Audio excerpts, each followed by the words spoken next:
Colony వాసులారా, ఈరోజు మీ మధ్యకు మేము వచ్చి ఉన్నాం. దానికి ఏకైక కారణం యేసు ప్రభువారు. యేసు ప్రభువారు గొప్ప దేవుడు, యేసు ప్రభువారు ప్రేమించే దేవుడు, యేసు ప్రభువారు మనల్ని రక్షించే దేవుడు. ఈ లోకానికి యేసు ప్రభువారు 2000 సంవత్సరాల క్రితం ఈ లోకానికి మనిషిగా వచ్చి ఉన్నాడు.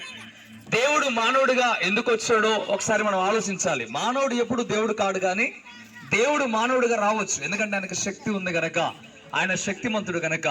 అసలు దేవుడు మానవుడికి ఈ లోకానికి ఎందుకు వచ్చాడో మనం తెలుసుకోవాలా. అసలు దేవుడు మానవుడిగా రావడానికి ఏకైక కారణం ఏంటంటే మానవుడు చేసిన తప్పిదమే.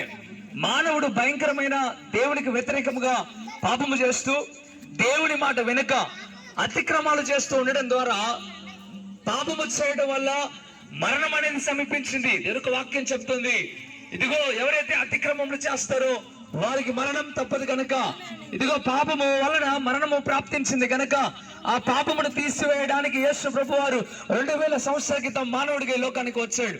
ఆయన మానవుడిగా లోకానికి రాకపోతే మరణం నుండి తప్పించు నాదుడు లేడు. మరణం అనగానే శారీరక మరణం అనుకోకండి.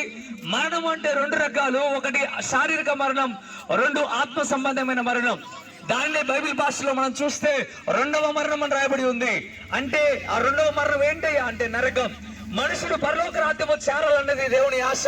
కానీ సాతాను గాడు మనుషుడిని ప్రేరేపించి 2వ మరణమైన నరకానికి తీసుకువెళ్ళాలని ప్రయత్నం చేస్తా ఉన్నాడు.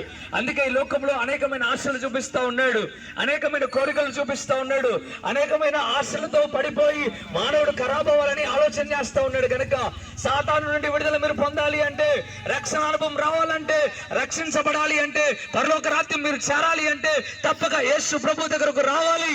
ఎవరైతే యేసు ప్రభు దగ్గరకు వచ్చి వారి పాపములను ఒప్పుకొని యేసు ప్రభు నిజమైన దేవుడిని రక్షిస్తాడని నమ్ముతారో వారు రక్షించబడతారు. అనలారా అకలారా, మిమ్మల్ని ప్రేమతో చెప్తున్నా, ఒక సహోదరుడిగా మీకు చెప్తున్నా, యేసయ్య దగ్గరకు రండి. యేసయ్య మీ కొరకు ఎదురు చూస్తూ ఉన్నాడు. యేసయ్య దగ్గరకు రండి, మీ పాపములను క్షమించాలని ఆయన ఆశగా ఎదురు చూస్తూ ఉన్నాడు. దేవుడు పిలుస్తున్నాడు. ఇదిగో దేవుని పిలుపొందుకొని ఈ కాలనీ వాసులందరికీ కూడా దేవుడు చెప్తున్న మాట, ఇదిగో సమస్త భారము మోసిన వారులారా మీరు నా యొద్దకు రండి అంటున్నాడు. మనకు అత్యధికమైన బరువైన భారం ఏంటంటే చేసిన పాపమే.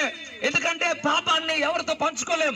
ఆనందాన్ని పంచుకోలేస్తాం, బరువు బాధ్యతలు పంచుకోలేస్తాము, కానీ చేసిన పాపాన్ని మనం ఎవరితో కూడా చెప్పుకోలేము. చెప్పుకుంటే అది హేళనకరముగా, అవమానకరముగా మార్చబడుతుంది. అందుకే దేవుడు అంటున్నాడు, నీ పాపం ఇతరులతో నువ్వు చెప్పుకోవద్దు, కానీ నీ పాపం ఇతరుల మీద నువ్వు వేయొద్దు, కానీ నువ్వు ఏది చేసినా పోగొట్టుకోలేవు కనుక నీ పాపాన్ని తీసివేయడానికి నేను వచ్చా. నీ భారమును నా మీద మోపు అంటున్నాడు ఆయన. యేసయ్య మీద నీ భారాన్ని మోపు. అక్క, నువ్వు చేసిన పాపం నీ యొక్క తండ్రికి తల్లికి చెప్పుకోలేకపోతున్నావేమో, నీ భర్తకు చెప్పుకోలేకపోతున్నావేమో. అన్న, నువ్వు చేసిన పాపాన్ని ఇతరులకు ఎవరికి చెప్పుకోలేక లోపల బరువుగా బాధ్యతగా ఉండిపోతున్నావేమో. నా యేసయ్య ఈ రోజు నిన్ను పిలుస్తా ఉన్నాడు. నీ భారమును తీసివేసేవాడు ఆయన. ఆయన నిన్ను పిలుస్తా ఉన్నాడు. నీ భారమును తొలగించాలని ఆశపడుతున్నాడు కనుక ఈరోజు నువ్వు సంతోషముగా యేసయ్యకి నీ భారాన్ని పంచు. దేవుడు తప్పక నీకు సహాయం చేస్తాడు. అనలారా అక్కలారా, ఇదిగో తల్లులారా, మీ అందరి కొరకు ఇక్కడ సెమీ క్రిస్మస్ కార్యక్రమం జరుగుతూ ఉంది. త్వరగా మీ పనులు ముగించుకొని ఇక్కడ రాగలిగితే ఇంకా మరిన్ని విషయాలు మీరు తెలుసుకుంటారు.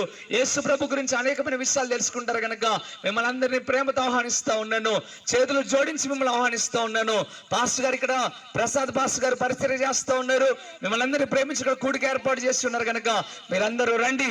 సురేష్ గారి ఇంటి ముందు ఆ ఖాళీ స్థలంలో రోడ్డు మీద జరుగుతూ ఉంది. తప్పక మీరందరూ రావాల్సిందిగా ప్రేమతో మిమ్మల్ని ఆహ్వానిస్తా ఉన్నాం. దేవుడు మిమ్మల్ని మీ కుటుంబాలను దీవించును గాక. చిన్న ప్రార్థన చేద్దాం మీ కుటుంబాల కొరకు. పరిశుద్ధుడా యేసయ్య, మీకు వందనాలు. ఎవరైతే సువార్త విని వారి పాపాన్ని ఒప్పుకుంటున్నారో వారి పాపము క్షమించబడును గాక, వారు నీతిమంతులుగా మార్చబడుతురు గాక. ప్రభువా, మీకు వందనాలు, స్తోత్రాలునైనా. అయ్యా, ప్రాంత ప్రజలందరినీ దీవించండి, ఆశీర్వదించండి, రక్షణ అనుభవంలోకి నడిపించండి, వారి కుటుంబాలు దీవించండి, వారికి కావాల్సిన అక్కర్ల అవసరాలు మరి తీర్చండి. ప్రభువా, అయ్యా, వారి చేతి పనులను దీవించండి.